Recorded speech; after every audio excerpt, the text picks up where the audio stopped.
as Coach Eck just said this week in his press conference, hopefully they got the big game jitters out of the way. That seemed to they loved having the big crowd, but it seemed to affect them more than the Grizzlies, at least in the first half. I think you'll see more up tempo from Idaho because it worked so well against the Grizz. But I still have to think the Bobcats will find a way.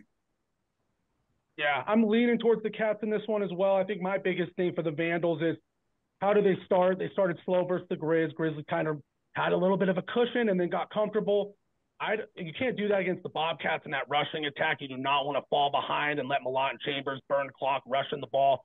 I expect Idaho to come out really firing right off the bat, making some plays, go up tempo like one of you guys mentioned. So I'm expecting them to really go out there and try to make it a shootout because you don't want to try to trade stops with the Bobcats because it's just not going to happen. So I think the Vandals are really going to be motivated coming out of the bye week. Tough loss, like you guys said, kind of getting rid of those big game jitters. And it was kind of an electric crowd at the Kibbie Dome night game, late night matchup. There was just a lot going on in that one. ESPN2 feels like this game they should be able to lock and handle business a little more. I think this game's going to be really close late. I think it's going to come down to who can make a couple more stops. I do give the Bobcats defense a slight edge, but that being said, I don't think they've played against a passing attack quite like the Vandals this year.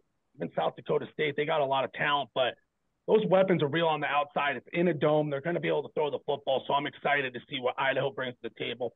Leaning towards the Cats, but this one's a big game as far as two. Winner of this should have kind of an inside track at a Big Sky championship. That being said, if the Grizz pull off a Brawl of the Wild upset, then everything's kind of up in the air and things get crazy. So